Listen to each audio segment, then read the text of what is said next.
स्वामींद्रायण, श्री गुरुदेव दत्त, श्री स्वामी समर्थ. नमस्कार, मी रोहिणी परत एकदा तुमच्यासाठी एक खूप महत्त्वाचा व्हिडिओ घेऊन आलेली आहे.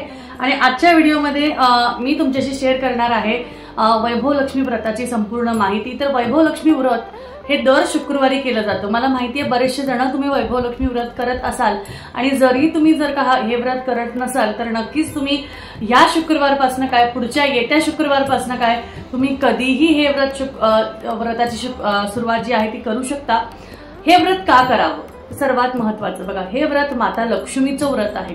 जर का तुम्हाला असं वाटत असेल की तुमच्या घरात सुख, संपत्ती, यश आणि त्याचबरोबर धनप्राप्ती, त्याचबरोबर तुम्हाला सांगते समाधान, या सगळ्या गोष्टी जर का तुम्हाला हव्या असतील तर वैभव लक्ष्मी मातेचं हे व्रत नक्कीच करण्यासारखं आहे. हे व्रत नक्कीच तुम्हाला फल देणारं आहे. मी तुम्हाला सांगते, हे व्रत इतकं प्रभावी व्रत आहे की एखाद्या व्यक्तीने साध्या सुद्धा पद्धतीने सुद्धा जरी हे व्रत केलं, अगदी किरकोळ गोष्टी असून किरकोळ गोष्टींची मांडणी, किरकोळ गोष्टी जी पूजा करून आणि मनोभावाने लक्ष्मी मातेला जर का तिने विनंती केली की माझ्या ह्या इच्छा आहे या तू पूर्ण कर, आणि ती जर का इच्छा तिने पूर्ण केली नाही या व्रतानंतर, व्रत चालू असताना किंवा व्रत केल्यानंतर, तर खरंच म्हणजे या व्रतासारखं असं व्रत नाही ज्यामध्ये सोप्या पद्धतीने महालक्ष्मी माता प्रसन्न होते. तुम्हाला सांगते, आपण दिवसभर, आपण महिनाभर, आपण आठवडाभर खूप सारे उपाय करतो, हे करतो, ते करतो, बऱ्याचशा गोष्टी करतो, खूप गोष्टी करतो. आणि त्यामध्ये आपण कशासाठी करतो की लक्ष्मी प्राप्ती, त्याचबरोबर सुख, समाधान यासाठी. तुम्हाला सांगते, साधा सुद्धा तुम्ही फक्त आणि फक्त शुक्रवारचं हे वैभव लक्ष्मी व्रत, हे जे वैभव लक्ष्मी व्रत आहे, हे जरी तुम्ही केलं ना, तुम्हाला सांगते तुमच्या आयुष्याचं सोनं होईल. मी सांगते माझं कसं झालं. मी माझ्या वयाच्या मला शक्यतो वाटतं 12-13 वर्षाची असताना, म्हणजे 8वीत असताना मी हे व्रत, 8वीत असताना पासून मी हे व्रत करतेय. 8वी म्हणजे तुम्हाला माहिती असेल 8वी म्हणजे किती, म्हणजे मी लहान होते तेव्हापासून मी हे व्रत करतेय. आणि तेव्हा मी 11 शुक्रवार वगैरे करायचे. व्रत मध्ये मी सगळं खात होते. असं काही नाही तुम्हाला हे खायचं नाहीये, ते खायचं नाहीये, सगळं खात होते. म्हणजे फळं, उपवासाचं, खिचडी खाऊ शकता तुम्ही, भगरीचा जो भात असतो, भात म्हणजे जी खिचडी असते ती खिचडी खाऊ शकता. या उपवासाला तसं काही नाहीये. फक्त उपवासाचे पदार्थ म्हणजे तुम्ही फळं खा, तुम्ही उपवासाचे पदार्थ खा, काही खा, साबुदाण्याची पापडी खा, काही फळांना उपवासाचं तुम्हाला खायचंय. आणि संध्याकाळी तुम्हाला उपवास सोडायचा आहे संध्याकाळची पूजा झाल्यानंतर. बरेचसे जण पूजा सकाळीच करून घेतात, पोथी वगैरे पण सकाळीच वाचून घेतात. मी पण माझ्या सोयीनुसार जेव्हा मला जमतं त्या हिशोबाने मी पोथी कधी सकाळी वाचते, कधी संध्याकाळी वाचते. ज्या दिवशी मला संध्याकाळी वेळ नसतो, असं वाटतं की संध्याकाळी मला उशीर होणार आहे, त्या दिवशी मी सकाळीच वाचून घेते. आणि ज्या दिवशी मला असं वाटतं की नाही माझ्याकडे वेळ आहे, मी सकाळी सगळी पूजा, माझी देवपूजा वगैरे झाली की तेव्हा मी माझी जे आहे सगळं वाचून घेते. तर तुम्हाला काय करायचंय, दर शुक्रवारी, किंवा तुम्ही अजूनपर्यंत जर का हे व्रत सुरुवात केली नसेल तर तुम्हाला काय करायचंय, तुम्हाला फक्त आणि फक्त एखादा कोणता तरी शुक्रवार, येता कोणताही शुक्रवार तुम्ही हे व्रत करू शकता. या व्रतामध्ये तुमची उपासना महत्वाची आहे, तुमची श्रद्धा भक्ती महत्वाची आहे. यानी 100 नाही, 101 नाही, 110 नाही, 500 नाही, 1000 नाही, म्हणजे अनंत कोटी तुम्हाला याचे फळ मिळू शकता. यामध्ये बघा, तुम्हाला सुख, समृद्धी, शांती, समाधान आणि धनप्राप्तीचे तुम्हाला अनुभव येतातच. अनुभवाचे अद्भुत फलदायी व्रत आहे. या व्रतामध्ये तुम्हाला सांगते, तुम्ही धनलक्ष्मी माता, वैभव लक्ष्मी माता, वैभव कशाला म्हणतो आपण, लक्झुरियस लाईफ जर का तुम्हाला जगायची असेल, लक्झुरियस लाईफ म्हणजे तुम्हाला असं वाटत असेल की मी थाटामाटाने अगदी राजा राणी सारखं जगावं, आणि त्यासाठी तुम्ही फक्त हे व्रत केलं ना, तुमच्या आयुष्याचं सोनं झाल्याशिवाय राहणार नाही. बघा, राजा राणी सारखं जगणं म्हणजे फक्त महालात राहणं का, फक्त दागदागिने घालणं का, तर नाही. राजा राणी सारखं राहणं म्हणजे अगदी सुख, समाधानाने आणि आनंदाने, एकही दिवस कुठल्याही प्रकारची नकारात्मकता, चिडचिड, कोणत्याही प्रकारची अशी गोष्ट नसावी, आणि तेव्हा तुम्ही म्हणू शकता की हो, मी अगदी राजा राणीसारखी राहते, अगदी मी राणी रूपात राहते, माझा नवरा खूप छान आहे, माझे सासू सासरे खूप छान आहे, माझे आई वडील सुद्धा, आई वडिलांचं सुद्धा माझं त्यांच्यावर खूप प्रेम आहे, ते सुद्धा मला भेटत. म्हणजे सगळ्या चारी बाजूनी तुम्हाला सुखच सुख मिळत असेल ना, तर तुम्हाला सांगते ह्या व्रताची तुम्हाला साथ हवी. तर बघा, तुम्हाला काय करायचं ह्या व्रतमध्ये, साधं सोपं सिंपल व्रत आहे. आता मी काय एवढ्या सगळ्या गोष्टी सांगते, कारण ह्या व्रतामध्ये असं स्पेसिफिक तुम्हाला काहीच करायचं नाहीये. तुम्हाला काय करायचं आहे, हे फक्त एक वैभव लक्ष्मी व्रताचं पुस्तक तुमच्याकडे हवं. हे व्रत तुम्ही कोणत्याही पूजा भंडार किंवा जिथे आध्यात्मिकाच्या गोष्टी मिळतात तिथे तुम्हाला हे पुस्तक भेटून जाईल. तुम्हाला सांगते, या व्रतामध्ये तुम्हाला सर्वात पहिले इथे वैभव लक्ष्मीची महिमा आहे बघा, माताश्री धनलक्ष्मी. सगळ्यात पहिले तुम्हाला सांगते, यामध्ये ना तुम्हाला पूजा कशी करायची आहे, तर तुम्हाला इथे वैभव लक्ष्मीची 8 रूपे आहे. माता वीर लक्ष्मी, माता ऐश्वर्य लक्ष्मी, माता धान्य लक्ष्मी, माता गजलक्ष्मी, माता अधिलक्ष्मी, माता संतान लक्ष्मी आणि माता विजयालक्ष्मी. अशा अष्टलक्ष्मी स्वरूपाच्या देवींचं तुम्हाला दर्शन करायचं आहे, तिची स्तुती करायची आहे. त्यानंतर इथे व्रत करणाऱ्यांना काय काय करायचं आहे, याचे नियम काय आहे, सगळ्या गोष्टी तुम्हाला इथे दिसतील. बघा काय करायचं आहे, व्रत हे सुरू करण्यापूर्वीची विधी काय करायची आहे. तर उपासकाने श्रीयंत्र समोर ठेवून श्रीयंत्राला तुम्हाला नमस्कार करायचा. श्रीयंत्र नसेल, मातेची मूर्ती असेल, काहीही असू दे, त्याला नमस्कार करायचा. नंतर पुस्तकात असलेल्या लक्ष्मी मातांच्या विविध स्वरूपातील फोटोंना नमस्कार करायचा आहे, आशीर्वाद घ्यायचा आहे. त्यानंतर इथे लक्ष्मी स्तवन दिलेलं आहे. लक्ष्मी स्तवन तुम्हाला दिलेलं आहे. या रक्तांबुज वासिनी विलासिनी चंडाशु तेजस्विनी, या रक्ता रुधिरांबरा हरिसखी या श्री मनोल्लादिनी, या रत्नाकर मंत नाट प्रगटिता विष्णोस्व्या गेहिनी, सा माम पातु मनोरमा भगवती लक्ष्मीश्च पद्मावती.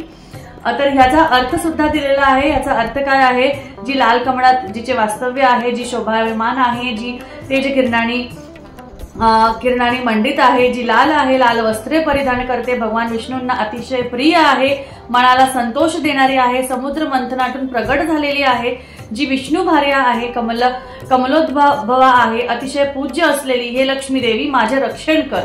एवढंच श्लोक तुम्हाला म्हणायचं आहे. त्यानंतर त्याचे नियम खाली दिलेले आहे. नियम तुम्ही फक्त काय रोज वाजायची गरज नाही, एकदा तुम्हाला माहिती झालं की तुम्ही करू शकता. अगदी साधे सोपे नियम आहे. तुम्हाला सकाळी उठायचंय, देवपूजा करायची आहे, महालक्ष्मीची पूजा मांडणी करायची आहे. कशी पूजा मांडणी करणार, एखादा पाठ चौरंग घेणार, त्यावर एखादा कळश, बघा मी इथे फोटो लावते, मी कसं पूजा मांडणी केली. एखादा कळस घ्यायचा आहे, खाली तुम्हाला रास घ्यायची आहे तांदळाची, त्यावर एक कळस, त्यावर एखादी वाटी किंवा डिश, त्या डिश मध्ये तांदूळ घ्यायचे आहे, त्यामध्ये एखादा सोन्याचा दागिना, चांदीचा दागिना नसेल तर एखादं नाणं. मी इथे माझ्याकडे चांदीची मूर्ती आहे देवीची माझ्याकडे, म्हणून मी देवीला तिथे विराजमान केलेलं आहे. कसं आपल्याला सोन्याची चांदीची दागिन्याची पूजा करायची असते, दागिना म्हणून मी कळसाला मंगळसूत्र सुद्धा घातलेलं आहे. तर तशा पद्धतीने आपल्याला ती पूजा करायची आहे. देवीची सुद्धा तिथे पूजा होते. त्यानंतर तुम्हाला या पद्धतीने ही सगळी पूजा विधी केली की तिला लाल फूल, महत्वाचं लाल फूल आहे, कोणतंही लाल भेटलं, कमळाचं नाही भेटलं, लाल गुलाब कुठेही भेटून जाईल तुम्हाला, कुठेही. तेही नाही भेटलं तर कोणतंही लाल फूल, जसं जास्वंद असू शकतं, कोणतंही लाल फूल तुम्हाला व्हायचं आहे. त्यानंतर बाकीची जी लाल फुलं असतात, आता मी जशा ह्या इथे बघू शकता तुम्ही, मी ह्या पद्धतीने इथे बाकीची जी लाल फुलं वाहिलेले आहेत, लाल म्हणजे लाल मधल्या जे फुलं वाहिले तसे तुम्हाला व्हायचे आहेत. त्यानंतर पोथी मांडायची आहे तिथे, आणि त्यानंतर दूध साखरेचा नैवेद्य ठेवायचा आहे. दूध साखरेचा नैवेद्य का, तर देवीला पांढरे दुधाच्या वस्तू खूप आवडतात, त्यामुळे देवीला दुधाच्या वस्तूचा नैवेद्य दाखवायलाच हवा. दूध साखरेचा नैवेद्य दाखवायचा आहे. त्यानंतर तुम्हाला खोबरं गुळ ठेवलं तर तेही चालेल. आणि दिवा लावायचा आहे तेलाचा, तुपाचा, ओवाळायचा आहे, धूपबत्ती लावायची आहे, उदबत्ती लावायची आहे, झाली पूजा, संपलं. त्यानंतर तुम्हाला उपवास करायचा. उपवासात जसं मी तुम्हाला सांगितलं, तुम्ही काही खाऊ शकता. संध्याकाळी तुम्ही वाचन झालं, वाचनामध्ये ते स्तवन वाचायचं आहे. त्यानंतर माताची तुम्हाला इथे हे दिलेली आहे, वैभव लक्ष्मी व्रताची संपूर्ण कथा, ही कथा वाचायची आहे. ही कथा वाचून झालं की नंतर नैवेद्य तुम्ही जेव्हा संध्याकाळी तुम्ही नैवेद्य दाखवणार, तर नैवेद्य दाखवण्यासाठी इथे लक्ष्मी महिमा दिलेली आहे, महालक्ष्मी महिमा। पत्राभयागवदान मानचरण पलाक्षणम भोजनम सत्सेवा पितृदेव वाच्यम सत्यम गवाम पालनम धान्य नामपि संग्रहोण कलश्चिता तरुपा प्रिया दृष्टा प्रहारी वसामी कमला तस्मिन ग्रहे निष्फला। याचा अर्थ म्हणजे आपण जशी महालक्ष्मी माता कुठे कुठे ती राहते, कुठे कुठे तिचा वास असतो आणि कुठे नसतो याचा अर्थ आहे। आणि हे तुम्हाला जेव्हा तुम्ही नैवेद्य दाखवणार आहे, आरती केली तुम्ही, तेव्हा तुम्हाला ही जी महिमा आहे ती वाचायची आहे। त्यानंतर इथे छोटीशी प्रार्थना, तुमच्या पुस्तकात जे जे दिलं असेल ना प्रार्थना, तुम्हाला प्रार्थना वाचायची आहे।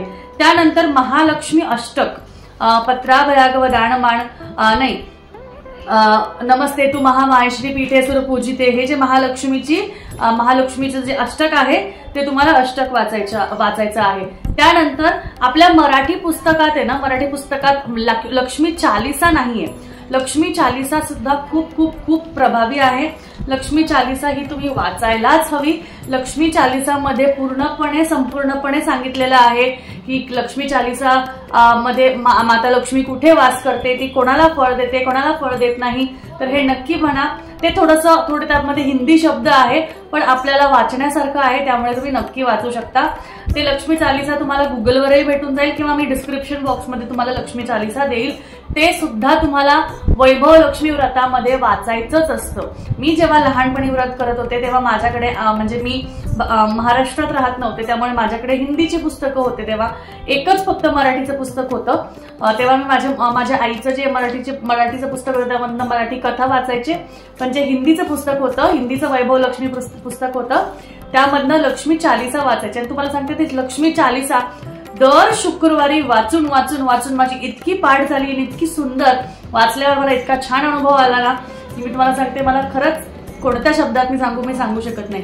तर अशा पद्धतीने तुम्हाला करायची आहे। तुम्हाला असं काही वेगळं करायची गरज नाहीये, फक्त तुमच्या आयुष्यात तुम्हाला कोणती गोष्ट हवी असेल, तुम्हाला सांगते मला आजपर्यंत मी जे मागितलंय मला ते मिळालेलं आहे ह्या व्रतामुळे, त्यामुळे मी हे व्रत खरंच करते।